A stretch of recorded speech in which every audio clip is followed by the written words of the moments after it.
praktisi hukum atau pakar hukum soal kasus yang lagi viral saat ini di salah satu universitas terbaik di Indonesia. FAUI. Ya, melihatnya seperti apa sih, Bang? Ya, kalau kita lihat di sini, ya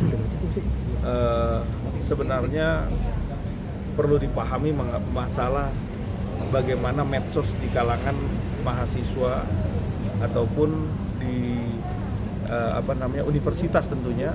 Ini kan semua tuh eranya tuh era globalisasi dan bebas. Nah, kalau kita lihat di sini grup chat juga seperti itu. Dan undang-undang mengatur tentang tindak pidana kekerasan seksual, TPKS, jelas undang-undang TPKS itu cuma satu alat bukti, bisa dijadikan alat buktinya tuh karena adanya kita bisa ke psikolog dan bagaimana kita bisa melihat bahwa dia benar-benar dilakukan pelecehan. Bukti-buktinya sudah cukup, tentunya bisa masuk kategori pidana TPKS.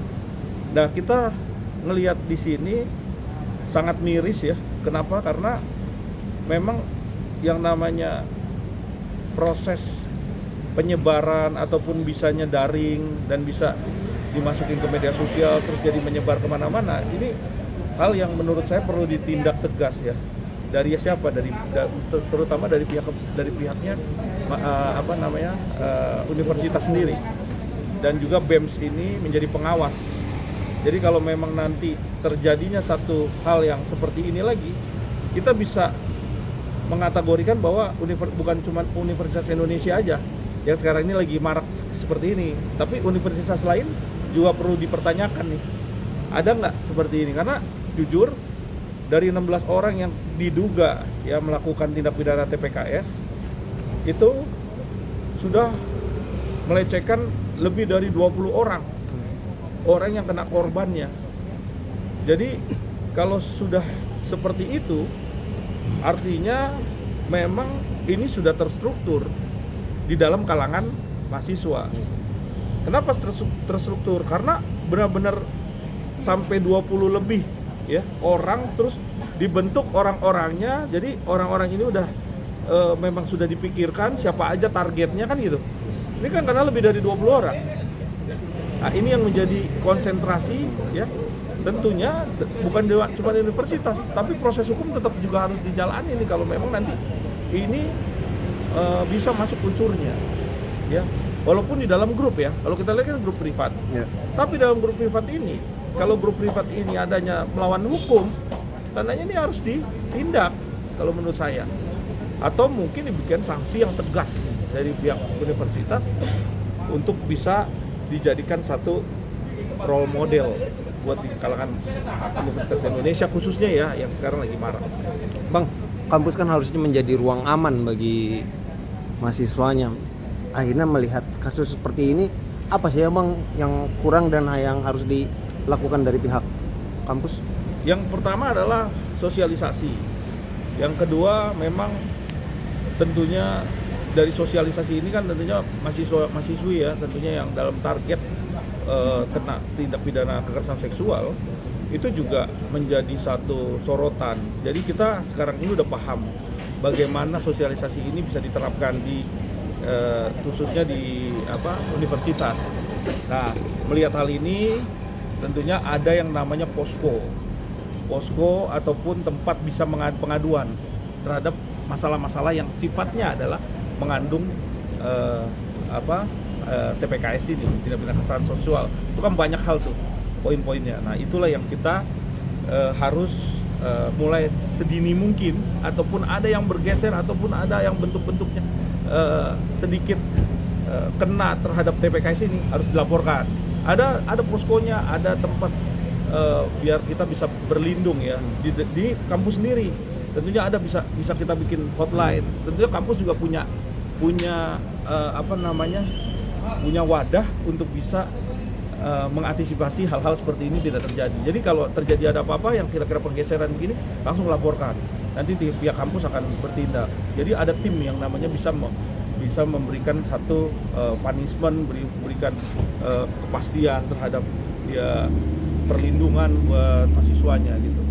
Saya rasa sih itu yang paling penting, karena ya monitoring itu paling penting, karena di era kampus itu era yang paling bebas kalau saya lihat. Memang bebas, kenapa? Karena memang waktu, tempat, ruang dan semuanya itu dia punya. Jadi dia bisa melakukan satu hal-hal yang di luar dari batas apa yang tidak seharusnya gitu. Bang, dan ini juga mirisnya dilakukan oleh anak-anak fakultas hukum. Apa ini juga akan sedikit mencoreng? Ya. Jadi gini ya, kebetulan anak saya juga di Fakultas Hukum Universitas Indonesia, dan saya juga melihatnya miris. Saya juga ikut tergerak dalam hal ini karena kita sama-sama fakultas hukum. Jadi dan kita praktisi hukum, saya juga tergerak ya. Bagaimana hal tersebut tidak bisa terulang lagi, tidak akan terulang lagi. Kenapa? Karena kalau tidak ditindak, kalau tidak dilakukan satu preventif terhadap adanya pergerakan hal-hal tersebut, ini akan bergerak cepat. Karena ini proses ini seperti sudah biasa dilakukan. Jadi saya yakin sekali sudah banyak yang melakukan tindakan-tindakan ini tapi tidak melaporkan. Nah, untuk itu kita membuat sosialisasi. Kenapa sosialisasi kepada masyarakat, kepada mahasiswa, untuk kalau ada hal-hal ya yang menyangkut pornografi, apalagi itu menyangkut kekerasan seksual. Di dalam kategori kekerasan seksual itu kan banyak tuh, ya, macam-macam lah hal-hal. Dan itu masuk ke dalam kategori itu harus dilaporkan. Untuk melaporkan itu kemana? Kan gitu, ada perlindungannya di dalam kampus. Tentunya kampus harus buat sarana itu, kalau saran saya, ya, agar ini tidak terjadi hal-hal yang seperti ini lagi. Kita miris ngelihat masa depan anak yang salah dalam proses belajar mengajar nih kan gitu loh, menimba ilmu terus akhirnya memberikan dampak buruk kepada semua orang kan gitu.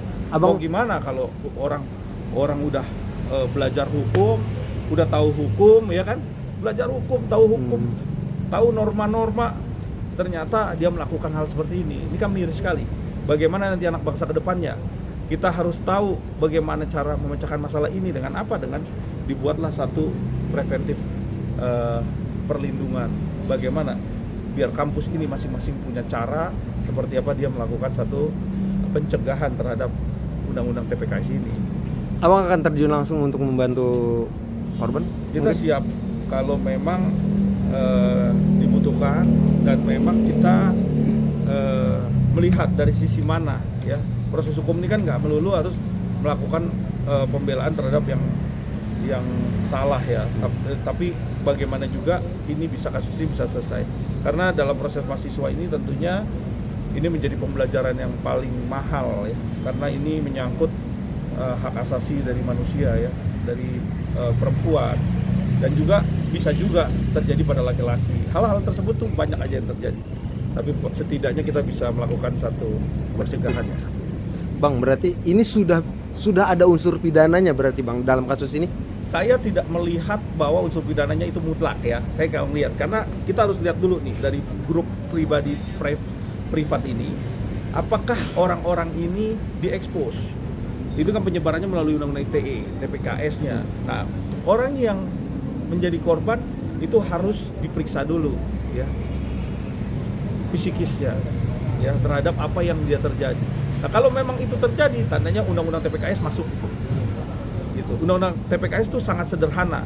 Begitu dia dilecehkan, begitu dia tahu bahwa di psikisnya itu terganggu terhadap pelecehan itu, maka unsur pidananya itu masuk. Sangat sederhana ini, tapi memang ancaman hukumannya jelas-jelas di atas 2 tahun ya penjara. Bang, tadi Abang mengatakan bahwa tindak pidana tidak mutlak ini Bang ya. Kan pelaku sendiri sudah meminta maaf. Apakah ini akan bisa selesai dengan cepat gitu Bang? Ya, kalau kita bicara maaf antara korban dan pelaku, tentunya kalau dua belah pihak bisa mengakomodir buat bisa direstoratif, ya tentunya silakan saja gitu lah.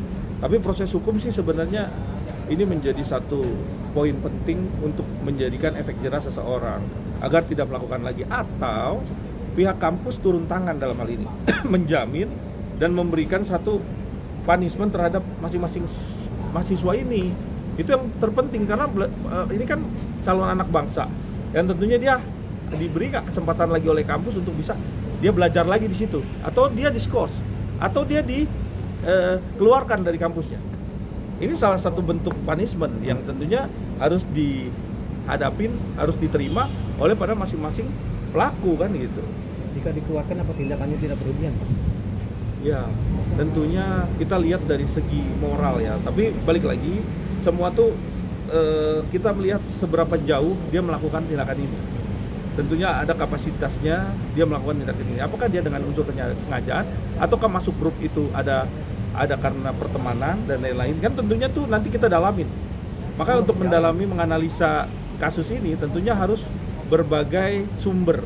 Jadi kalau nanti terakhir memang dia tidak harus dikeluarkan, itu adalah pihak kampus lah yang punya wewenang. Jadi kita bisa melihat di sini, karena kalau kita ngomong proses hukum, tentunya proses hukumnya seperti apa yang harus ditegakkan. Kalau memang ini menjadi satu sarana ada di kampus ya, tentunya kampus punya peran penting nih untuk bisa mempunishment ini. Jadi ya biar kampus dulu yang bisa memberikan satu kepastian terhadap apa yang menjadi akibat daripada dia melakukan tindakan ini kan gitu. Jadi dia harus kasih punishment. Kalau setelah memang sudah sangat di luar batas ya, luar batas artinya sudah masuk ke dalam unsur pidana mutlak, ya ini nggak bisa dimaafkan, harus proses hukum.